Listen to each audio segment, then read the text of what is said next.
దినాన ఏదైతే municipal administration urban development డిపార్ట్మెంట్కి సంబంధించి ఒక జియో రిలీజ్ చేయడం జరిగింది. కడప నగర మేయర్ సురేష్ బాబు గారిని పదవి నుంచి తొలగిస్తూ ఉత్తర్వులు ఇవ్వడం జరిగింది.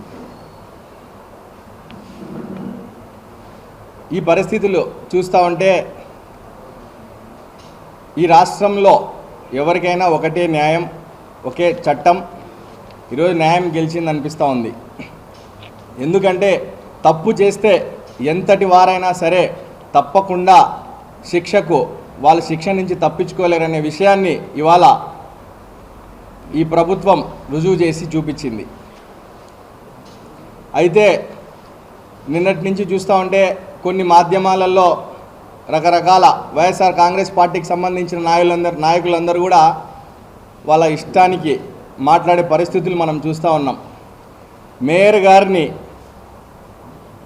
ఏదైతే మున్సిపల్ కార్పొరేషన్ మేయర్గా ఎందుకు తొలగించారనే విషయాన్ని వాళ్ళు చెప్పకుండా తప్పుదోవ పట్టించే కార్యక్రమం చేస్తూ ఉన్నారు. ఏదైతే మున్సిపల్ చట్టం జిహెచ్ఎంసీ యాక్ట్ 1955 అనుసరించి ఆ యాక్ట్లో కొన్ని నియమాలు ఉన్నాయి.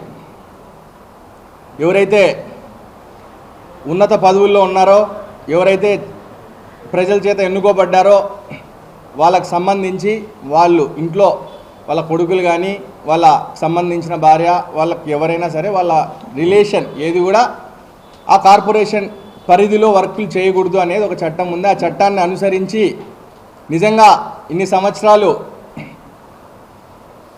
మేయర్గా కొనసాగి ఏదైతే ఇవాళ ఆ జిహెచ్ఎంసీ యాక్ట్ 1955లో లోబడి వాళ్ళకి తెలియకపోవడం నిజంగా బాధాకరం.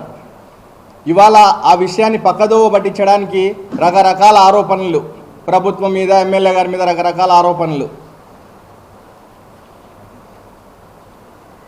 ఎక్కడి నుంచి మొదలు పెట్టినారంటే చెత్త వేసే కార్యక్రమం అని చెప్పి ఏదో.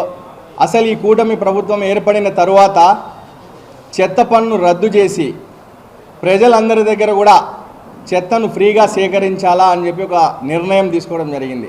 అయితే ఆ నిర్ణయాన్ని అడ్డు పెట్టుకొని ఈ కడప మొత్తం శానిటేషన్కి సంబంధించిన వర్క్ జరగకుండా కుట్ర పన్నిన మాట వాస్తవం కాదా అని చెప్పి మిమ్మల్ని అడుగుతూ ఉన్నాం. ఆ రోజు ఏదో చెత్త మేయర్ గారి ఇంటి దగ్గర వేయడం, దాన్ని వెంటనే పోలీసు వారు వాళ్ళ మీద పోలీస్ కేసు నమోదు చేసి దర్యాప్తు దిశలో ఉంది కాబట్టి, ఇప్పుడు ఆ కేసు దర్యాప్తు దిశలో ఉంది కాబట్టి ఈ కడప నియోజకవర్గం వైఎస్ఆర్ కాంగ్రెస్ పార్టీకి కంచుకోట లాంటి నియోజకవర్గం కోల్పోవడంతో దిక్కుదోచక ఏదైతే అధిష్టానం దగ్గర మంచి మార్కులు కొట్టాలి, లేకుంటే అధిష్టానం దగ్గర పలుకుబడిని పెంచుకునే కార్యక్రమంలో భాగంగా మేము ఈ కూటమి ప్రభుత్వంతో పోరాటం చేస్తున్నామని చెప్పి అక్కడి నుంచి మొదలు పెట్టడం జరిగింది. ఎప్పుడు కూడా ఏదైతే ప్రజలకు సంబంధించి మంచి కార్యక్రమం ఉంటుందో ఆ మంచి కార్యక్రమం చేయడంలో భాగంగా కూటమి ప్రభుత్వం ఎప్పుడు కూడా ముందే ఉంటుంది. కూటమి ప్రభుత్వం ఎప్పుడు వచ్చినా కూడా ఏదో కక్ష సాధింపులు లేకుండా ఇంకొకటి అని చెప్పి మాట్లాడే పరిస్థితికి మీరు వెళ్ళిపోయినారు. దయచేసి మీరు ఈ నియోజకవర్గ కడప నగర ప్రజలైతేనేమి, రాష్ట్ర ప్రజలు ఏదైతే సోషల్ మీడియా చూస్తున్నారో వీళ్ళంతా కూడా, మీడియా చూసే ప్రజలందరూ కూడా నేను చెప్పేది ఒకటే,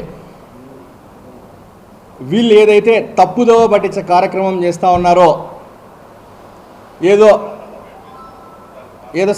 కుర్చీకి సంబంధించి వేయలేదు కాబట్టి మేయర్ని తొలగించినారు అనేది తప్పు, అది అవాస్తవము. ఏదైతే మీరు వర్ధిని కన్స్ట్రక్షన్స్ అనే పేరుతో మీ అబ్బాయి మీ భార్య గారు వాళ్ళు ఏవైతే అక్కడ వర్కులు చేసినారో అది జిహెచ్ఎంసీ యాక్ట్ 1955 ప్రకారం అది విరుద్ధం కాబట్టి దాన్ని సంబంధించి ఈరోజు ప్రభుత్వం ఒక నిర్ణయం తీసుకోవడం జరిగింది. అంతే తప్ప మీరు చెప్తా ఉన్నట్టు ఏదో కక్ష సాధింపులో మిమ్మల్ని ఏదో బలవంతంగా, ఇప్పుడు ఏదైనా ఒక విషయం ఉన్నప్పుడు ఒకవేళ ఒక వ్యక్తి పైన కక్ష సాధింపు చేయాలన్నా కూడా ఏదో ఒక అవకాశం ఏదో ఒక అంటే రైట్ రైల్గా ఒక ప్రూఫ్ దొరికితే తప్ప ఎవరిని ఏం చేసే పరిస్థితి ఉండదు కదా. ఏదో మనకు నచ్చితే మనకి ఎవరి మీద పడితే వాళ్ళ మీద కోపం వచ్చిందని వాళ్ళని ఏదో తీసేసేది, అది మన చట్టం మన చేతిలో ఏమి ఉండదు కదా. కాబట్టి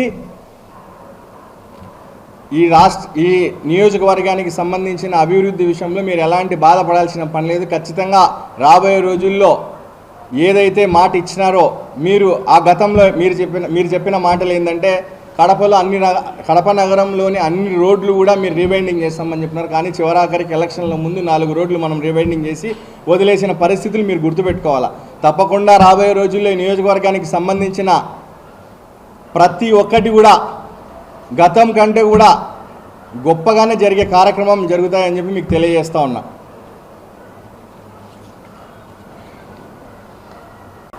నిన్నటి దినం మేయర్ సురేష్ బాబు గారికి ఒక జీవో ఇవ్వడం జరిగింది, ఆయన తొలగించినట్లు.